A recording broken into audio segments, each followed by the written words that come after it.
제가 오늘 나눌 말씀은 그 느헤미야 8장과 9장 말씀을 중심으로 나눌 텐데요. 잠깐 말씀을 펴서 같이 읽도록 하겠습니다. 처음 읽을 말씀은 9장 17절 말씀입니다. 제가 읽겠습니다. 짧은 구절이니까. 거역하며 주께서 그들 가운데서 행하신 기사를 기억하지 아니하고 목을 굳게 하며 패역하며 스스로 한 우두머리를 세우고 종되었던 땅으로 돌아가고자 하였나이다. 그러나 주께서는 용서하시는 하나님이시라. 은혜로우시며 긍휼히 여기시며 더디 노하시며 인자가 풍부하시므로 그들을 버리지 아니하셨나이다. 그리고 제가 그 말씀을 올리지는 않았는데 한 군데 더 읽기로 원합니다.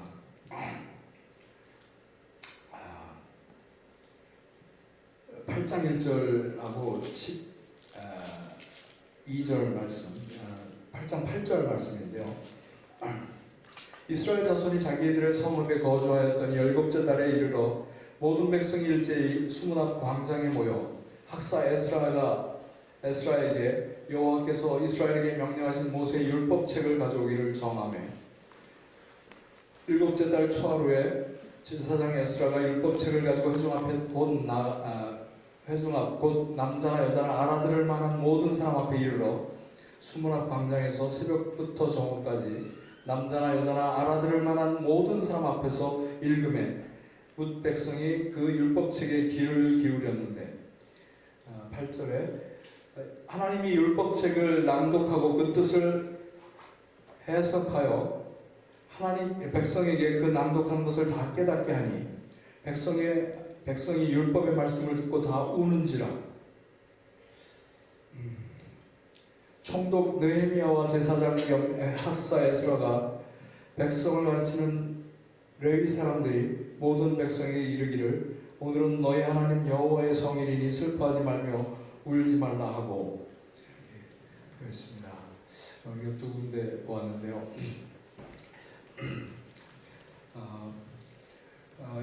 오늘 느헤미야 8장에서 에스라가 말씀을 읽을 때 그 백성이 깨닫고서 통곡하는 장면이 나옵니다.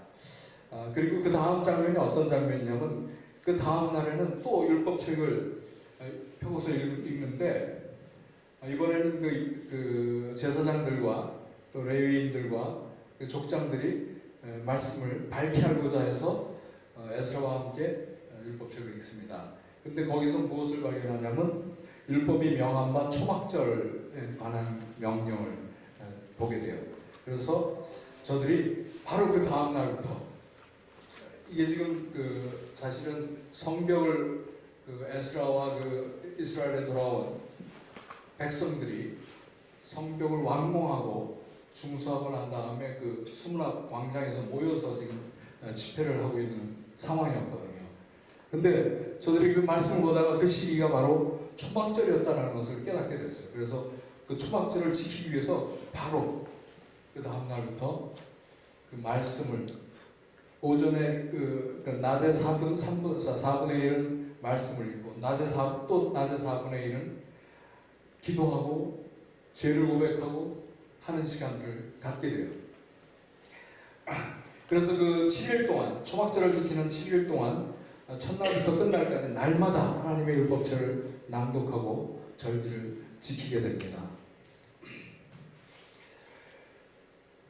그리고 나서 이제 그 성회의 8일째 되는 날 오늘 9장의 말씀을 쭉 성회 앞에서 지도자 이 느헤미야가 외치는 말씀을 하게 되는 것이죠.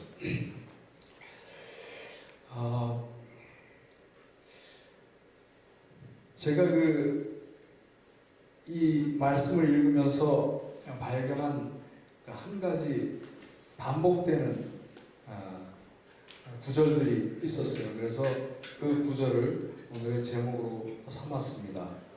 저희가 읽은 17절에 역시 용서하는 하나님이시라 하고 난 다음에 더디 노하시며 인자가 풍부하시다라고 하나님의 어떠하심에 대해서 이야기하고 있습니다. 그리고 또 19절에 보면 주께서는 주의 크신 긍휼로 그들을 광야에 버리지 아니하시고, 또 27절에는 이렇게 되어 있습니다. 주께서 하늘에서 들으시고 주의 크신 긍휼로 그들에게 구원자들을 주어 그들을 대적의 손에서 구원하셨거늘. 또 28절에 또 이렇게 되어 있습니다. 돌이켜 주께 부르짖으며 주께서 하늘에서 들으시고 여러 번 주의 긍휼로 건져내시고. 또 31절에 이렇게 되어 있습니다. 주의 크신 긍휼로 그들을 아주 멸하지 아니하시며 버리지도 아니하셨사오니 주는 은혜로우시고 불쌍히 여기시는 하나님이십니다. 32절에 이렇게 되어 있습니다. 주는 우리 하나님이여 광대하시고 능하시고 두려우시며 언약과 인자하심을 지키시는 하나님이시여. 이렇게 반복적으로 그분의 긍휼하심에 대해서, 인자하심에 대해서 이야기하고 있는 것을 제가 보게 되었습니다. 이 말씀은 사실은 이 말씀이 나오기 직전에 반복적으로 이스라엘이 어떻게 하나님 앞에서 실패했는지를 말하고 있어요.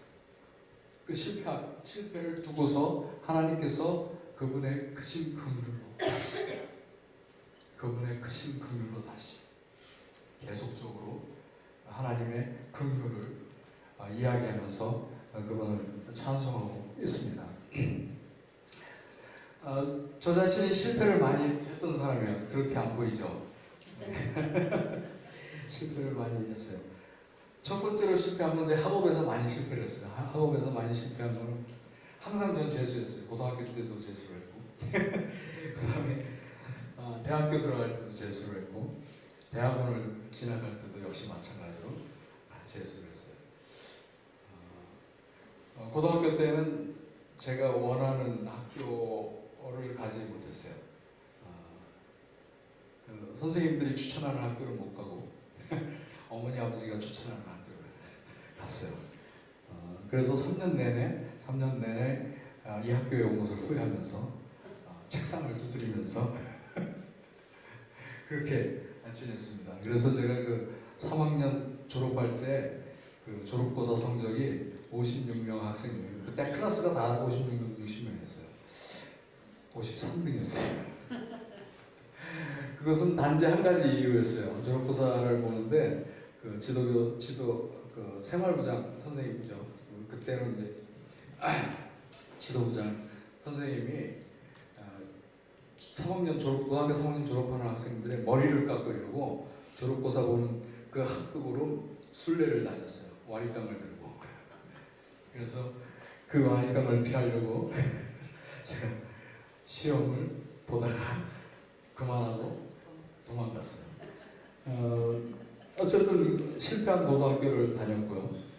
대학도 역시 실패를 해서 제가 원하는 대학교를 가지 못하고 1년을 또 다시 복부해서 제가 원하지 않는 공대를 갔습니다. 그리고 대학원도 마찬가지였어요. 대학원을 진학할 때도 제가 원하는 대학원을 진학하지 못했어요. 실패를 하고 다시 재수해서 들어갔어요. 그리고 이곳에 와서도 그 신학원에 들어갈 때도 제가 재수를 한 거 아십니까? 제가 이제 하나님께서 마음을 주셔서 제가 신학교를 가야 되겠다는 마음을 정하고 학교에 어플라이했는데 학교에서 리젝트 당했어요. 리젝트 당하고 그 이후에 한 2년 반인가 지나고 나서 다시 입학 원서를 냈습니다. 분명히 하나님께서 가라고 하시는데 거절하셨어요. 제가 유일하게 거절 안 당한 곳이 한 군데 있었는데 제가 실패하지 않은 한 곳, YM DTS를 지원했을 때였어요. 단번에 허락하시더라고요. 그래서 저는 그 YM을 사랑합니다. YM을 사랑하고 그리고 제가 이 YM을 DTS를 마치고 나서 간사로 위탁할 것에 대해서 하나님이 마음을 주셨기 때문에 제가 여러 곳을 YM을 이 토론토 땅에 와서 YM 베이스를 3곳을 들렸어요. 근데 다 만나지 못했는데 유일하게 찬영 형제님을 만나서 텐트메이커에 조인하고 또 텐트메이커에서 저를 웰컴 해주셨습니다. 제가 YM을 너무너무 사랑해요. YM에서는 제가 실패를 안 한 것 같아요. 근데 어쨌든 저한테 이렇게 그 실패가 많았다는 것은 저에게 항상 이 이스라엘 백성들이 이 느헤미야 9장에서 듣는 책망과 똑같은 책망 제 안에 항상 목이 교만하여서 하나님을 거스리는 적이 많았어요. 제가 어렵게 실패하고 난 다음에 들어간 학교도 제가 성실하게 다니지 못했어요. 그래서 또 실패하고 또 그 다음에 또 성실하게 다니지 못해서 실패하고 이거 정말 반전 아닙니까? 제가 성실하게 보이잖아요. 굉장히 성실하게 보이는데 정말 그런 실패를 제가 많이 했어요. 그래서 굉장히 제 생에 있어서 하나님 앞에서는 적어도 하나님 앞에서는 제가 할 말이 없어요. 하나님이 그렇지만 그 크신 긍휼로 다시 저를 인도하셨기 때문에 그렇습니다. 마태복음 21장에 이런 비유가 예수님께서 이런 비유를 들어서 말씀하시는데 두 아들이 있는 아버지가 포도원에 일을 하러 가라고 시킵니다. 근데 맏아들은 예스 하고서 포도원에 가지 않았어요. 근데 둘째 아들은 이렇게 얘기합니다. 실소이다. 아버지한테 내가 싫어요. 가기 싫어요. 포도원에 일하게 하기 싫어요. 하고서 그 후에 뉘우치고 포도원에 가서 일하는 그런 비유의 장면이 나옵니다.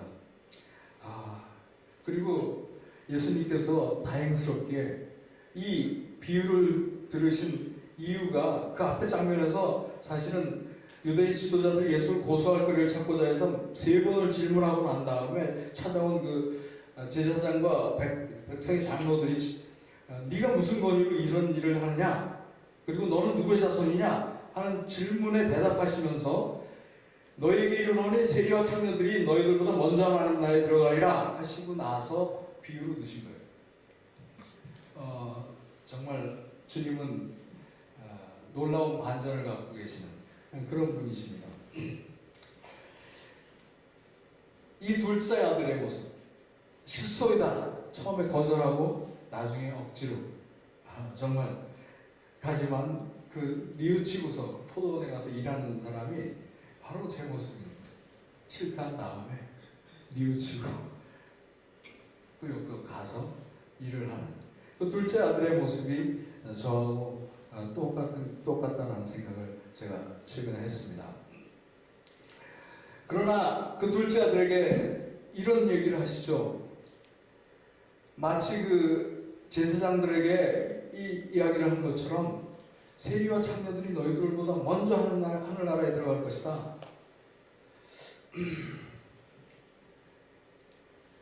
정말 실패가 많은 나에게 그 정말 포도원에 가서 일하라고 한 그 명령조차도 실소이다 하고 노했던 그런 나에게 하나님은 다시금 언제나 기회를 세컨 찬스를 주시고 또 그 말씀을 쫓아가도록 저에게 기회를 주셨습니다. 그러나 지나고 나서 생각할 때 이 실패가 사실은 나를 어웨이크닝 하는 그런 순간, 어웨이크닝 모멘트로 작용했다라는 생각을 하게 됐어요. 내가 정말 하나님 앞에 지체했지만 하나님께서는 나를 기다리시고 또 기다리시고 그 크신 긍휼로 돌이키셔서 저에게 다시 한번 기회를 주신 것 같아요. 예수님의 비유 중에 그 탕자의 비유도 똑같이 등장하는 내용입니다. 사실은 둘째 아들이 정말 자기 몫을 챙겨서 해외로 나가서 호랑방탕하게 지내다가 결국에 친구들 다 잃고 돼지의 쥐염 열매를 먹으면서 그 돼지 우리간에서 누워 있을 때에 저가 마치 하나님의 그 아버지의 집과 그 아버지를 기억해냈을 그 순간에 바로 아버지께로 돌아온 것처럼 내게도 하나님께서 언제나 그 두 번째 기회를 주시는데 그 두 번째 기회를 주실 때는 그분의 어떠하심을 기억하고 돌아서는 순간 그 모멘트를 저에게 허락하셨다는 그것입니다. 그래서 제가 늘 하는 말이지만 많이 느린 제 자신에 대해서 항상 저는 하나님 앞에 정말 회개할 수밖에 없습니다.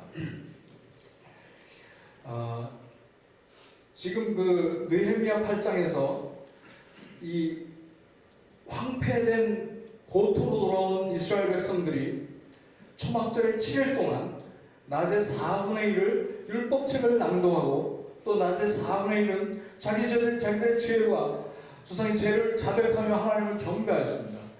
그리고 저들이 어떻게 하냐면 주 여호와 하나님은 송축받으시기에 합당하십니다 하고 찬양을 올립니다. 그리고 제8일에 그 순막 광장에 성회로 모여서 저들이 기억해낸 하나님에 대해서 찬양을 하는데 이렇게 얘기하고 있습니다. 주께서는 용서하는 하나님이라 의로우시며 긍휼히 여기시며 더디 노하시며 인자가 풍부하심으로 그들을 버리지 아니하셨나이다. 주께서는 또 크신 긍휼로 주는 크신 긍휼로 그들에게 구원자를 주시고 또 여러 번 주의 긍휼로 건져내시고 주의 크신 긍휼로 그들을 아주 멸하지 아니하시고 우리 하나님이여 언약과 인자하심을 지키시는 하나님이여 그분의 그 언약과 인자하심으로 우리를 용서하셨습니다. 이런 반복적으로 정말 그분의 긍휼을 찬양하고 있어요. 그분의 긍휼이 얼마나 크시냐면 이 느헤미야에 얘기하면 그들이 죄를 짓고 있는 그 순간에도 이스라엘 백성들이 광야에서 하나님을 거역하고 있는 그 순간에도 그리고 그 하나님께 끔찍한 죄를 범하고 있음에도 불구하고 저들에게 단 하루도 그들이 양식이 되는 만나를 끊기신 적이 없다. 만나는 어떤 것입니까? 매일 저들이 먹어야 할 분량만큼 하늘에서 내리는 것이었습니다. 저들이 광야에서 수없이 많은 하나님께 패역한 짓들을 했어요. 근데 그 패역한 순간에 만나가 내리지 않았더라 하는 말씀은 성경 어디를 찾아봐도 없어요. 왜? 하나님께서 그 크신 긍휼로 하나님이 그들을 기다리셨기 때문에 그렇습니다. 그리고 이 느헤미야 9장 마지막 부분에 이렇게 또 얘기하고 있습니다. 40년 동안 저들을 들에서 기르시되 부족함이 없게 하시고 저들의 의복이 헤어지지 아니하고 그들의 신발이 닳지 않았다. 와, 이거 놀랍지 않습니까? 우리가 입은 실패하고 우리가 죄를 짓는 그 순간에도 하나님께서는 우리가 함께 하십니다. 그리고 하나님께서는 그분의 긍휼을 우리에게 보여주시고 베푸시고 계십니다. 부활하신 예수님께서도 마지막 제자들에게 약속하신 말씀이 무엇입니까?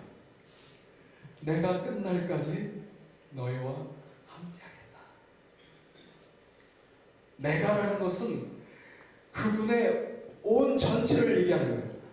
그분의 성품, 그분의 사랑하신, 그분의 인자하신, 그분의 긍휼을 많으신, 그분의 더디노하신 그 모든 것을 다 포함해서 내가 그 인격으로 그 성품으로 너희와 함께 하겠다라는 그 말씀을 제자들에게 하신 거예요. 우리에게도 동일하게 오늘 이야기하고 있는 것입니다.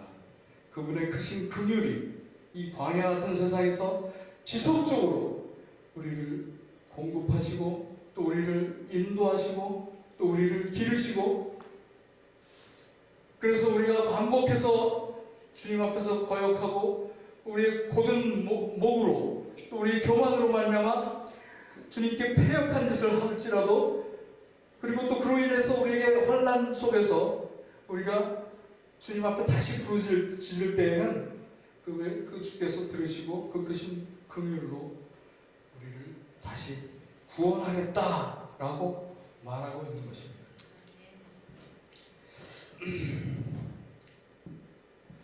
제가 영어 성경을 읽으면서 발견한 게 있는데, 저들을 abandon, 그러니까 버린다라는 의미의 또 다른 단어가 있는데 desert. He didn't desert them even in the desert. 하나님께서는 우리가 광야에서 정말 의지할 것이 없어서, 의지할 것이 하나님밖에 없어서 그 광야를 지나는 그 척박한 땅에서 낮에는 그 떼약볕이 내려지고 밤에는 옴신할 수 없는 냉기가 쏟아지는 그 광야에서도 하나님이 우리에게 이야기하시는 것은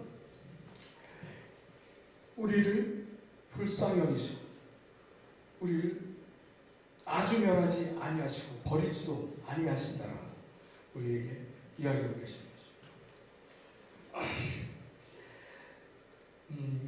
이렇게 느헤미야와 함께하는 레위 사람들이 그 수문학 광장에서 그 한장에 서서 큰 소리로 백성들에게 소리친 것은 하나님이 어떠하시다, 하나님이 어떠하신 분이시다 라는 것이었어요. 그래서 그분은 그 긍휼로 그분이 세우신 언약과 인자하심을 지킨다는 얘기를 계속적으로 하고 있어요. 하나님의 언약과 인자하심은 그 영어 성경에 보면은 이렇게 됐어요. His covenant and fidelity. His covenant, 이 히브리어 원어를 번역하면 이렇게 됩니다. The covenant and His loyal love. 이것을 지키고 계시다. 하나님께서 우리에게 약속하신 것이 있기 때문에 그 약속을 지키시기 위해서 충성스럽게, 정말 그분의 충성스러운 자비, 그분의 성실하신 그 사랑으로 우리를 보호하시고 우리를 인도하신다는 그런 말씀을 하고 계십니다.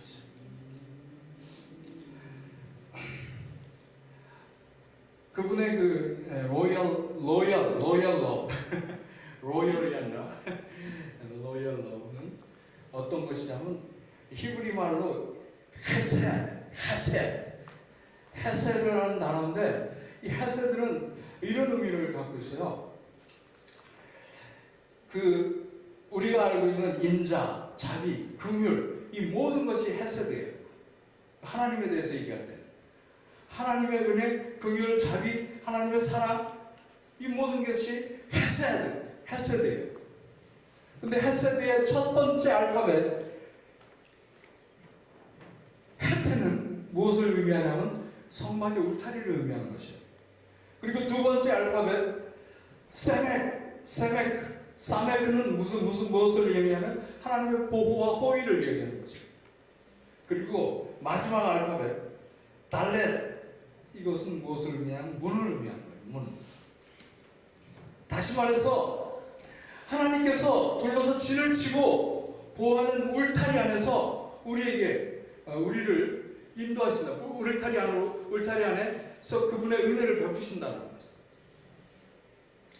하나님이 장막을 치시고 그 백성과 함께 거하시며 그들을 지키시고 보호하시는 그런 픽처를 얘기하시는 것입니다.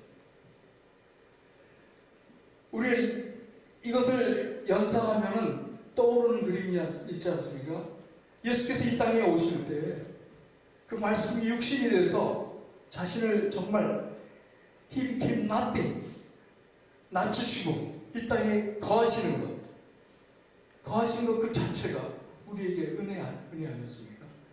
그래서 요한복음 1장 14절에는 이렇게 얘기하고 있습니다. 말씀이 육신이 되어 우리 가운데 거하시며 우리가 그분의 영광을 보니 아버지의 독생자의 영광의 은혜와 진리가 충만하더라. 여기서 얘기하는 은혜가 무엇이냐면 헬세드예요. 헬세드. 이게 히브리 말로는 헬세드. 그 헬라 말로는 그 그 신약 성경에 이게 헬라말로는 일리오스라고 써 있지만은 원래 히브리 말은 헤세드예요. 헤세드. 그분의 은혜로, 그분의 진리로 우리와 함께 거하셨다는 거지. 함께 계셨다는 거지. 구약에서 헤세드는 주로 구원을 베푸시는 하나님의 은혜와 긍휼, 자비, 사랑 이런 것을 의미하는데 이 헤세드하고 같은 개념의 또 다른 말인데 헨이라는 히브리 말이 있어요. 물론 동일한 개념이긴 하지만 이것 역시 하나님의 성전, 주의 집에 들어가서 하나님의 얼굴을 보는 거지. 호세아서 6장 6절에는 어떻게 또 이 헤세드를 이야기하고 있냐면 나는 인애를 원하고 제사를 원치 않는다. 번제보다 하나님을 아는 것을 원한다. 이렇게 이야기해요. 호세아서 6장 6절에. 다시 말해서 하나님의 헤세드는 하나님의 그 자비, 그 긍휼은 무엇이냐면 그 자체가 하나님을 아는 것이다라고 호세아는 얘기하고 있는 것이에요. 예수께서도 동일하게 얘기하셨죠. 예수께서도 동일하게 그 율법 중에 어느 율법이 가장 큽니까? 하고 질문해오는 율법사에게 이렇게 대답하세요. 내 마음을 다하고 뜻을 다하여 주 너의 하나님을 사랑하라. 이것이 크고 첫째 되는 계명이요. 둘째도 그와 같으니 이 두 계명이 너희 자신과 같이 내 이웃을 사랑하라는 것이었어요. 그리고 이 두 계명이 온 율법과 선지자의 강령이다. 다시 말해서 무엇이냐면 율법과 선지자의 강령이 얘기하는 것도 헤세드라는 것입니다. 헤세드. 사랑하라. 하나님을 사랑해. 하나님이 헤세드로 너희들을 돌보셨어. 너희는 다시 말해서 그 헤세드를 가지고 이웃을 헤세드 해야 돼. 이렇게 얘기하고 계십니다. 근데 이 장면, 이 일이 언제 있었냐면, 이 성회가 언제 있었냐면, 느헤미야가 성을 건축하고, 마지막으로 그 성에 문짝을 달고, 그 마음에 하나님의 감동이 있어가고, 모든 바벨론에서 돌아온 모든 이스라엘 백성들을 계수하고 난 다음에 그 성문 앞에, 수문 앞에 광장에 모이게 하여서 그들과 성회를 열 때에 이 이야기를 하고 있다는 것입니다. 그 문이 닫힌 성 안에서 율법의 말씀을 낭독하고 레위인들은 그 뜻을 해석하여 주고 그래서 백성들이 다 깨닫고 마침내 그들이 그 말씀의 앞에서 꿇어 엎드려 통곡하는 그 장면이 바로 이 백성들이 하나님의 헤세드를 경험한 그 순간이었어요. 하나님의 긍휼하심을 그 말씀과 함께 깨닫게 되는 그 순간에 이 백성들이 그 앞에 엎드려서 통곡을 했어요. 그냥 우리 성경에는 저들이 울었다라고 되어 있는데 They wept. 정말 통곡을 하면서 울었어요. 그 말씀이 저들 앞에 다가왔을 때 하나님의 어떠하심이 저들 앞에 다가왔을 때 저들이 통곡하고 있었어요. 그 다음에 초막절을 지키고 초막절 내내 말씀을 읽고 그 다음에 마지막 날 8째 날에 성회를 할 때 다시 이것을 선포하는 것입니다. 이 느헤미야가 저는 그 크신 긍휼로 하염없이 계속 그 하나님의 헤세드를 저들에게 기억하게 하고 있는 것입니다. 그런데 우리가 얼마나 여러 번 그 하나님의 그 헤세드를 어뷰스합니까?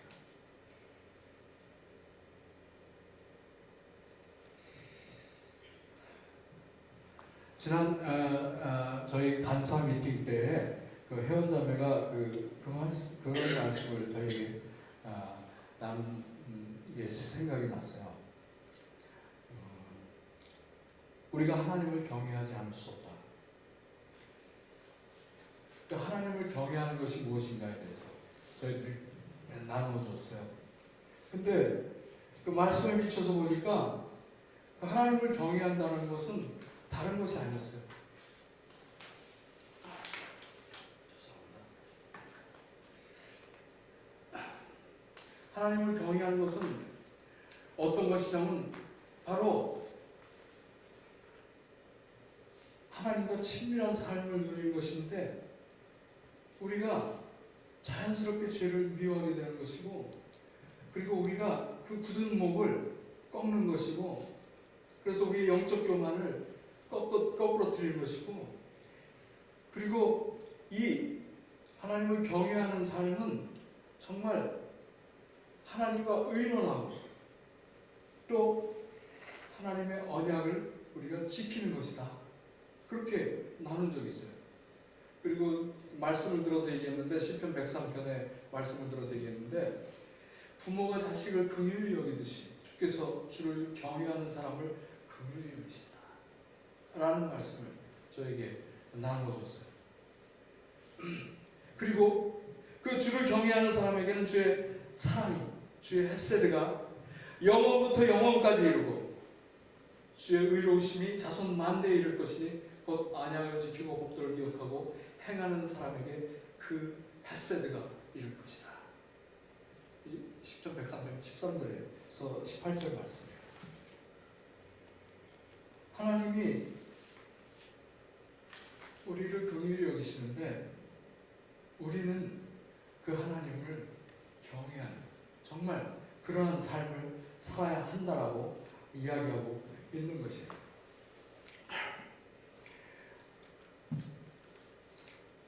우리가 이런 하나님을 기억하는 한 우리는 언제나 그분께로 돌아갈 수 있습니다.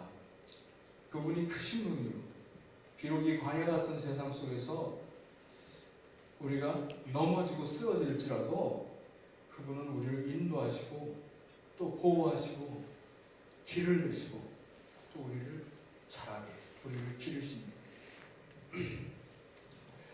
제가 이 느헤미야 9장 말씀을 쭉 묵상하면서 생각난 것이 있었어요. 지난 마치 브레이크 동안에 저희가 와인 오렌지빌 스텝하고 또 저하고 그다음에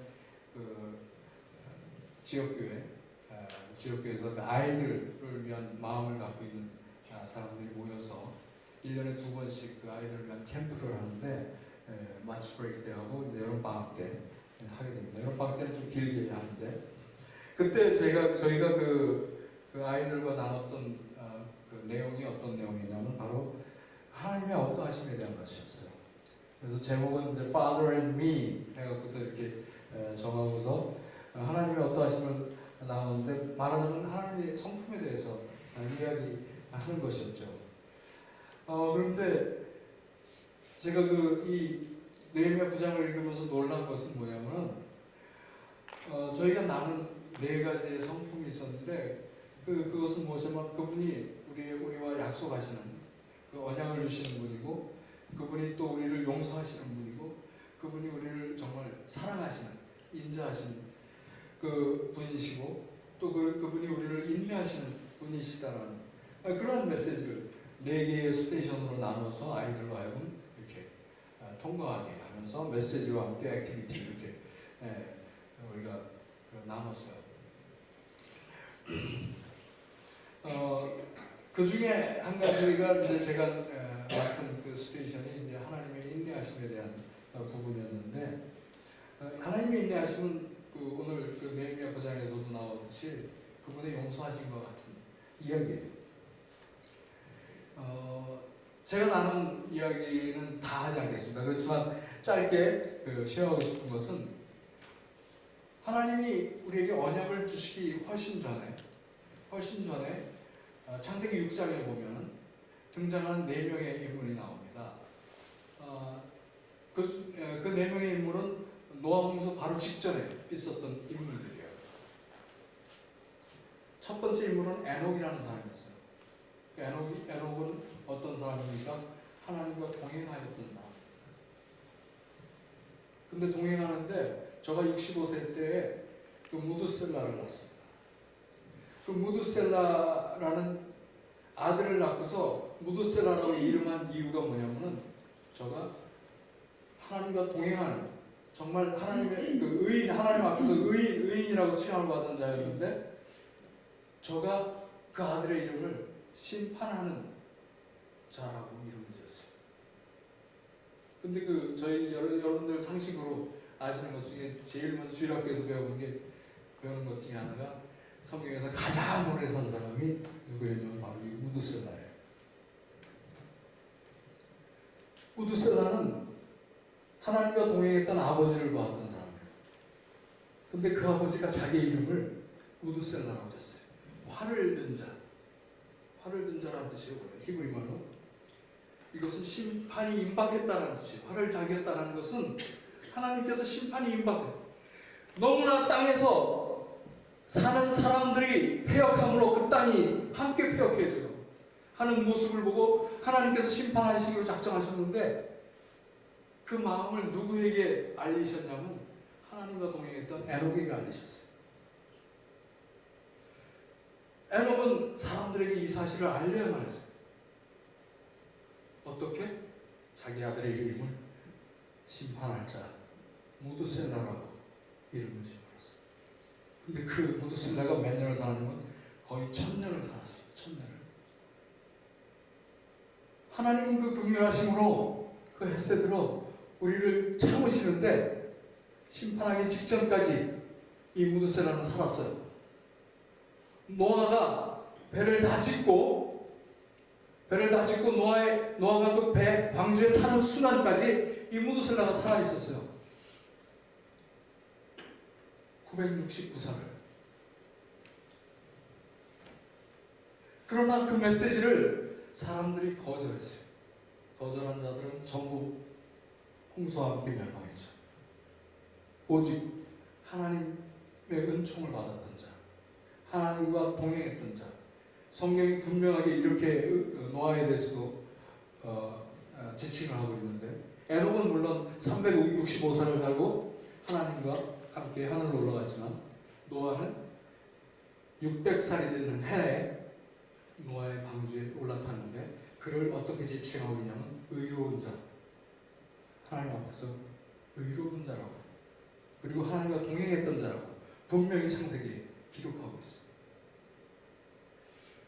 제가 여러분들에게 이야기하고 싶은 것은 무엇이냐면, 하나님의 긍휼이 이렇게 큰데 그것을 능멸하는 우리가 되지 말자는 것이. 우리는 그분의 햇새들을 어뷰스하는 그런 사람이 되지 말자는 거예요. 그분을 경외하는 자가 되고, 그래서 그 경외하는 자의 뜻처럼 그분과 동행하는, 그분과 친밀한 삶을 누리는 자가 되고,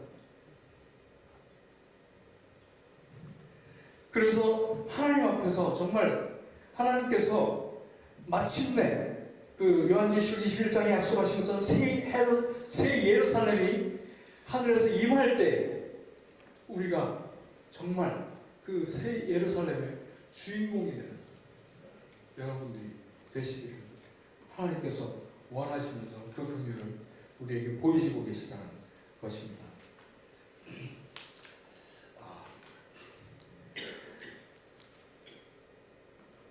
제가 두 가지를 얘기했지만 사실은 한 가지예요. 하나님과 동행하는, 하나님과 친밀한 삶을 누리는 우리. 그것은 곧 하나님을 경외하는 우리가 되는 것입니다. 그것이 하나님께서 오늘 그 느헤미야 9장에서 보여주신 그 크신 긍휼을 능멸하지 않는, 정말 어뷰스하지 않는 우리가 되는 길이라고 제가 확신합니다. 제가 그 마지막으로 성경 다시 한번, 이번에는 세 번역으로 제가 그 표준 세 번역을 갖고 와서 읽을 텐데 다 같이 읽었으면 좋겠어요. 다 같이 읽고서 기도하고 마치도록 하겠습니다. 시작. 그러나 우리 조상은 거만하여 목이 뻣뻣하고 고집이 세워서 주의 명령을 지키지 않았습니다. 주께 복종하기를 거부하고 주께서 보여주신 그 놀라운 일들을 곧 잊었습니다.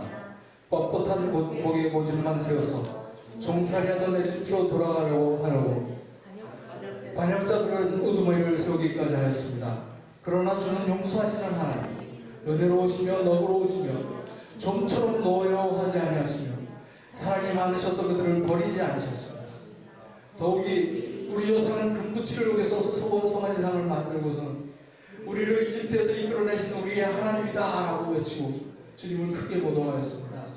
그런데도 주께서는 언제나 그들을 불쌍히 여기시고 차마 그들을 광야에다가 내다버리지 못하셨습니다.